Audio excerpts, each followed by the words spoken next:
Tantor Audio, a division of Recorded Books, presents Polarization, What Everyone Needs to Know, by Nolan McCarty, narrated by Jonathan Yen. Publisher's note: this audiobook refers to figures included in the print and ebook editions of the book. 1. Introduction. The months following the election and inauguration of Donald J. Trump have been a time for reflection about the state of American politics and its deep ideological, cultural, racial, regional, and economic divisions. But one aspect that contemporary discussions often miss is that these fissures have been opening over several decades and are deeply rooted in the structure of American politics and society. Indeed, long before the historically divisive presidential election of 2016, the polarization of American politics has been an important concern of scholars, journalists, and elected officials. Unfortunately, there have been few, if any, efforts to synthesize these debates in ways that are accessible to the general public. A few monographs on polarization, such as Morris Fiorina's Culture War and Thomas Mann and Norman Ornstein's It's Even Worse Than It Looks, have directed their arguments about specific aspects of polarization to the general public. A number of edited volumes have been published that cover the range of issues related to political polarization, but the target audiences have been researchers in the social sciences and law. There have been few attempts to explain what social scientists know and don't know about the origins, development, and implications of our rising political conflicts to a general audience. This volume is intended to fill this gap. The second chapter begins with foundational questions, such as, what is polarization, and how is it different than partisanship? I define polarization as the increasing support for extreme political views relative to the support for centrist or moderate views. Partisanship, on the other hand, is reflected as a strong bias in favor of one's party and strong dislike or prejudice against other parties. Although polarization can contribute to partisanship, and possibly vice versa, the two concepts are clearly distinct. Yet they are often conflated in the popular discourse. I argue that these distinctions are not purely academic, but have important implications for how we understand and evaluate the performance of our political system. While I primarily focus on polarization, I address issues related specifically to partisanship throughout the book. In Chapter 3, I discuss what we know about the extent to which political elites, such as elected officials, judges, and the media, have polarized. The bulk of this examination focuses on the U.S. Congress, both because its polarization has been the most studied and is arguably the most consequential. A very important part of that discussion focuses on how political scientists measure polarization. Specifically, I explain in non-technical terms how the polarization of Congress can be measured using a variety of data, including roll call votes, legislative text, and bill co-sponsorship. I also discuss how polarization of the general public is computed using public opinion polls. Importantly, I provide the necessary caveats related to the interpretation of these measures. Chapter 3 establishes several important findings about elite polarization. The first is that the current era of polarization in Congress began in the middle to late 1970s. After several decades in which the average ideological differences between the parties were relatively stable, partisan disagreement in Congress has increased almost every term since 1978. The current period is almost the mirror opposite of the period from the 1920s to the 1950s, when partisan polarization fell dramatically. Second, the trends in the U.S. House and the Senate since the late 1800s are extremely similar. This pattern suggests that many of the forces that have generated polarization are common to both chambers of Congress. A third important finding about polarization is the extent to which the trends have been asymmetric across the parties. During the period of increased polarization, the main driver has been the increasing conservatism of the Republican Party. Since the 1970s, almost every new class of GOP legislators has compiled a more conservative voting record than the party's returning members. The pattern for the Democratic Party has been quite different. Almost all leftward movement in the party can be attributed to an increased number of Black and Latina representatives, who tend to have positions located on the left wing of the party. The average position of other Democrats has not moved substantially. Finally, the chapter provides evidence that other elites have polarized as well.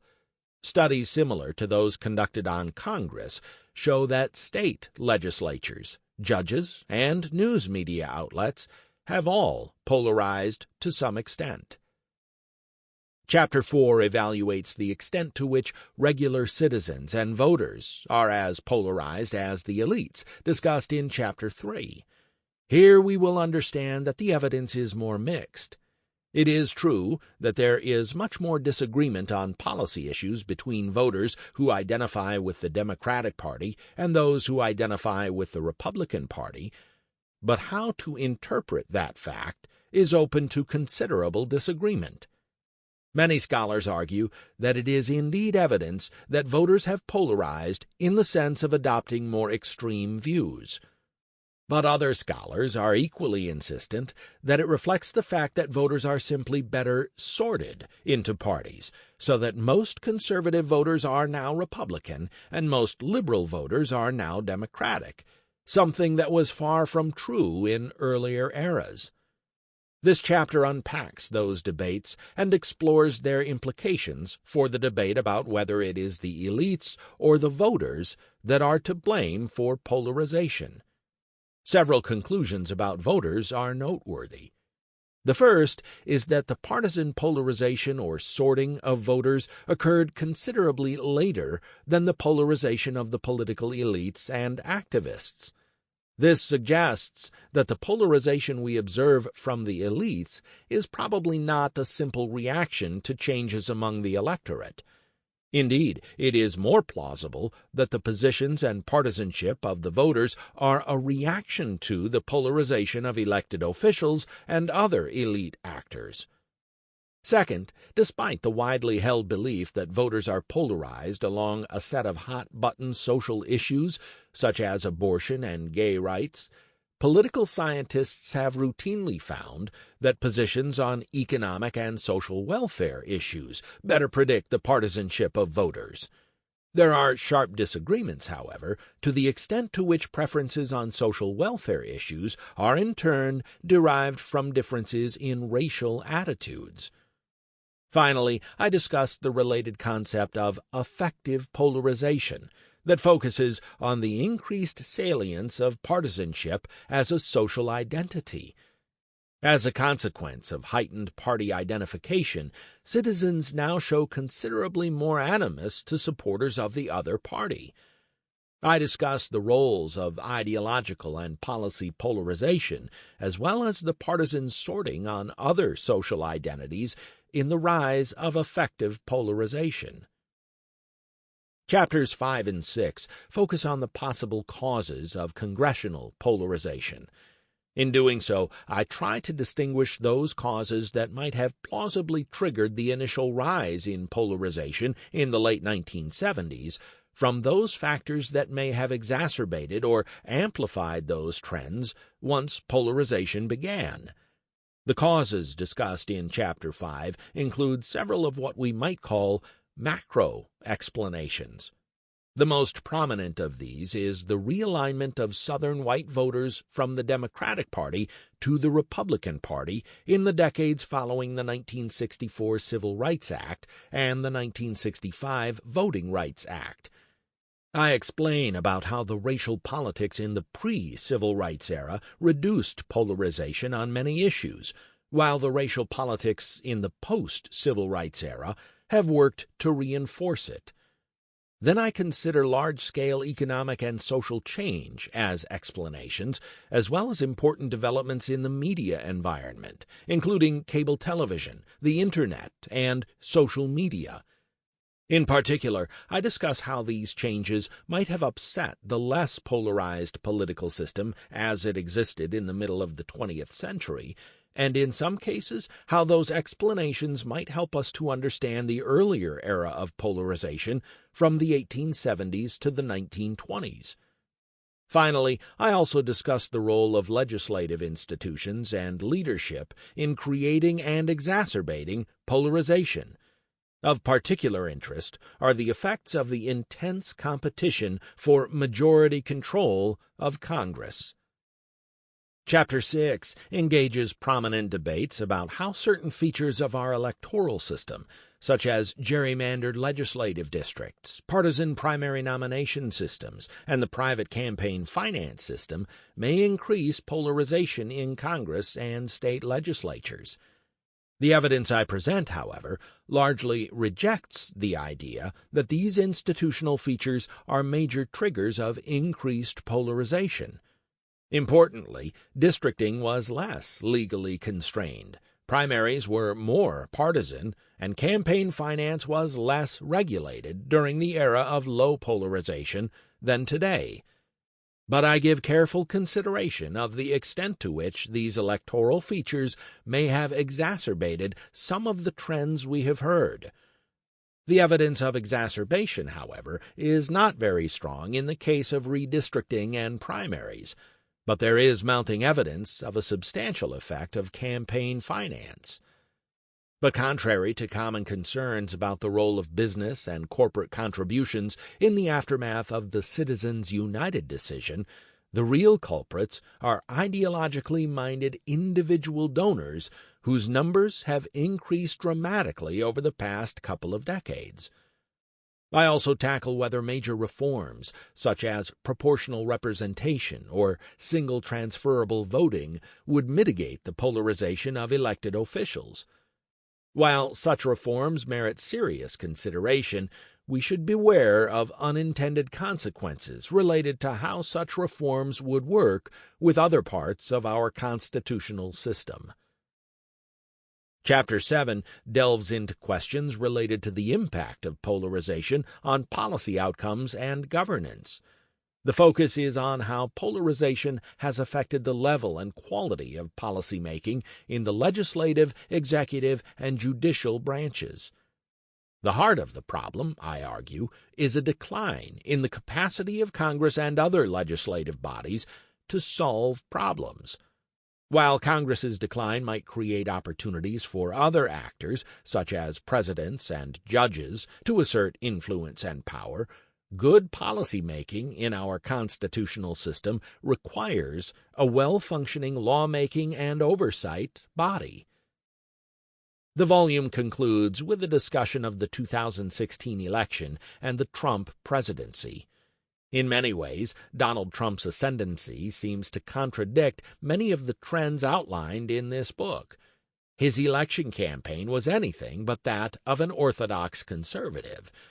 He ran on rewriting trade deals, long supported by Republican presidents and legislators. He promised to protect Medicare and Social Security from the sorts of reforms that have been staples of the GOP agenda for decades. One of his signature proposals was a massive increase in spending on infrastructure, despite his party's long-voiced opposition to larger deficits. Even his tough-on-immigration stance and support for the wall challenged the orthodoxy of establishment Republicans, including the party's previous president and nominees. On many of these issues, but not immigration, President Trump might have found common ground with congressional Democrats. Yet as of this writing, nothing remotely bipartisan has happened since Trump was inaugurated. Instead, the outcomes of the Trump era have been entirely Republican orthodoxy. The major legislative achievement was a large tax bill. While a revenue-neutral restructuring of the corporate tax system would have garnered significant Democratic support, the bill morphed into an exercise in tax cutting and deficit increasing. The reform part of the bill meant the elimination of deductions relied on by Democratic constituencies, such as the deduction for state and local taxes. The other major achievements of Trump's first 2 years in office were the successful confirmations of Neil Gorsuch and Brett Kavanaugh to the Supreme Court after the GOP-led Senate eliminated the filibuster on Supreme Court nominations. But Gorsuch and Kavanaugh are the sort of Federalist Society-backed jurists that would have been on the short list of any Republican president. And the GOP Senate's refusal to hold hearings on President Obama's nomination of Merrick Garland in 2016 shows that they certainly did not need Donald Trump to stiffen their spine to play hardball on Supreme Court nominations. So, in the end, the Trump presidency may be an example of the more things change, the more they stay the same. 2. What is political polarization? Commentators use few words to describe the American political scene as frequently as they use the word polarized. But, unfortunately, the terms polarized and polarization have taken on such a wide variety of meanings among journalists, politicians, and scholars that they often confuse rather than clarify the problems that our political system faces. So one of my main tasks in this volume is to be more precise in the terminology in hopes of better explaining contemporary American politics. The formal definition of polarization is derived from that of polarity, which is the state of having two opposite or contradictory tendencies, opinions, and aspects. There are usages of polarization that span almost all possible political tendencies, opinions, and aspects. The public has variously been described as polarized over cultural norms and practices, religion, attitudes toward subgroups, policy preferences, and partisan attachments. In some cases, the definition is stretched to encompass social and political divisions involving more than two groups, such as when polarization is used to describe conflicts among social, ethnic, and racial identities. This book, however, focuses on a much narrower set of definitions of polarization. I focus on those political phenomena where the public and its leaders have become increasingly divided. These areas include preferences over public policy, ideological orientations, and partisan attachments. The primary reason for this narrowing is that policy, ideological, and partisan polarization are those areas that have received far more attention from political and other social scientists, and therefore have a set of arguments and findings that I believe everyone needs to know. Of course, there are links between cultural and social polarization that are important for understanding political polarization, so I do not completely neglect these other forms of conflict. Let me unpack the various forms of polarization: policy, ideological, and partisan. I start with policy polarization. A simple definition of policy polarization is a process where extreme views on some matter of public policy have become more common over time. As an example, consider attitudes toward government policies related to abortion. To simplify the discussion, let's assume that voters are asked to evaluate 3 distinct policies related to abortion access. Under Policy 1, abortion is legal under all circumstances and is not restricted in any way. Under Policy 2, abortion is legal in most circumstances, but restricted in some others. Policy 3 holds that abortion is illegal under all circumstances. We would say that policy preferences over abortion were polarizing if support for the two most extreme policies, Policies 1 and 3, were growing over time relative to the centrist Policy 2.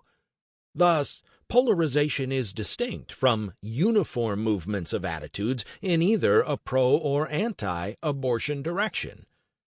We would not say opinion is polarizing if support for Policy 3 was increasing while support for Policy 1 was decreasing. Another implication of this example concerns how we measure polarization. When policy preferences are very polarized, the two extreme attitudes will have more support than the middle one. In the terminology of statistics, the distribution of polarized opinion is bimodal, as there are two distinctive, most common answers. Alternatively, we say opinion is unpolarized or centrist if it is unimodal, in that the centrist policy, too, is the single most common position. Polarization may also be related to how much variation there is in policy positions. In statistical terms, the variance of opinions represents the typical deviation of individual opinions from the average or mean opinion. In a situation of low polarization, most voters choose the same policy position, and so the statistical variance is low. In the extreme case, where voters are equally divided between Policies 1 and 3, the variance is quite large. In addition to analyzing polarization on specific policies, political scientists often discuss it in terms of broader ideological differences among voters. For now, let us think of ideology as a general orientation to politics and governance. In the United States, we often imagine ideological orientations falling on a continuum from liberal positions to conservative ones, and orient them so that they range from left to right. Conceptually, ideological polarization is similar to policy polarization. If most voters fall toward the ideological center, we'd say there is little ideological polarization. But to the extent to which liberal and conservative ideologies become more common relative to those of the center, we'd call that polarization. As before, we can identify polarization statistically by looking to see whether ideologies have become more bimodal or more variant in the population. Figure 2.1 may be helpful in understanding what political scientists mean by polarization. The figure shows two curves representing different distributions of ideological orientations. The solid line represents what we might call a centrist distribution of preferences. In this case, the most typical position is one of moderation. Extreme liberal or conservative views are quite rare. The dashed line, however, represents a more polarized distribution. It is clearly bimodal in that the most common positions are distinctly conservative or liberal. Now, moderate views are relatively less likely, and extreme liberal or conservative views are no longer rare. While these figures present polarization solely in terms of the distribution of ideological preferences, researchers often focus on how the positions of voters and politicians vary across political parties. Consequently, we can use partisan polarization to refer to situations where polarization is organized around parties. Most often, scholars use party polarization to describe situations where the policy and ideological differences between members of the Democratic and Republican parties have grown. However, as I soon discuss, this usage is controversial because it conflates two distinct trends about voters. Partisan ideological differences may grow either because there is ideological polarization between the liberals, who tend to be Democrats, and the conservatives, who tend to be Republicans, or partisan differences could increase without ideological polarization if there is a tendency over time for liberals to move into the Democratic Party as conservatives move into the Republican Party. These different trends and patterns have important implications for how we interpret the increased divergence of opinions across the parties and the likely consequences of those changes. 2.1.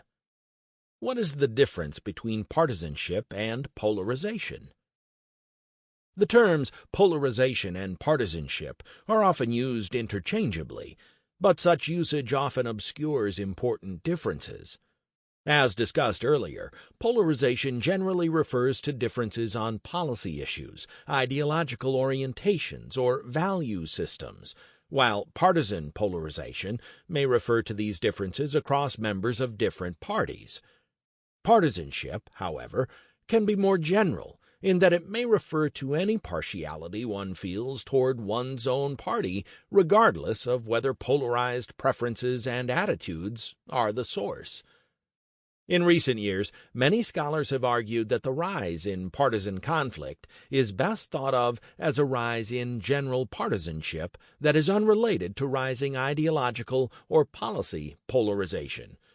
Many explanations have been offered as to why high levels of partisanship can persist even without underlying polarization.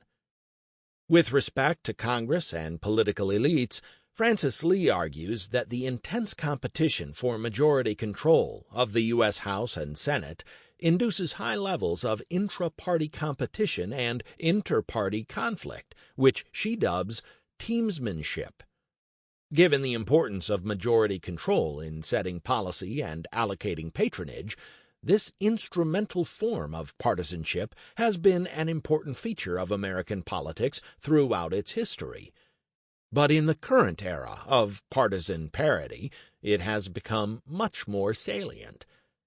Others have argued that partisanship at the mass level is less instrumental and is instead based on strong psychological attachments and social identification. From this perspective, the observed rise in political conflict in the United States is a reflection of the strengthening of in-group loyalties and out-group animosities.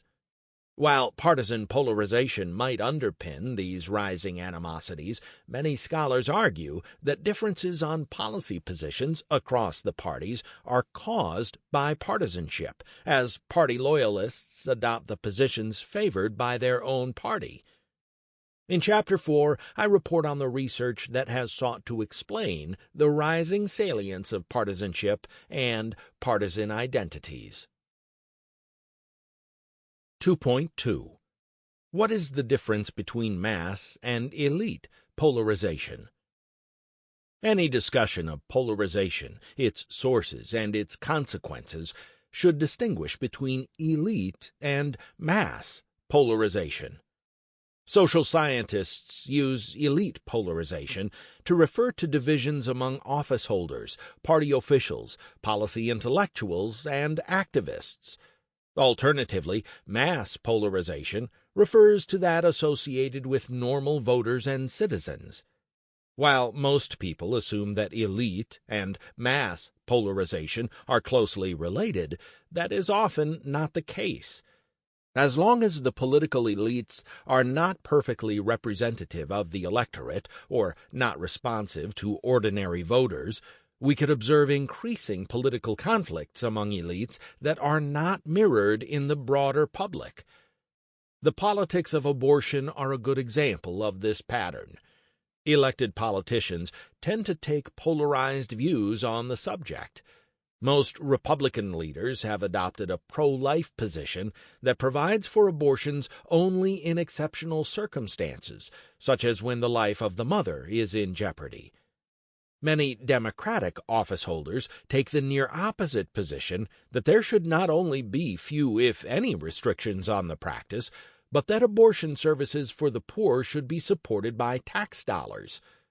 A plurality of voters reject these positions, however, preferring instead that abortion be available in most circumstances, but accepting restrictions based on term. Support for public funding is low. While voters' views on abortion correlate with their partisan identification, large numbers of Democratic voters are pro-life, while many Republican voters are pro-choice. Alternatively, society could become quite divided, but an elite consensus could persevere. Sample complete. Ready to continue?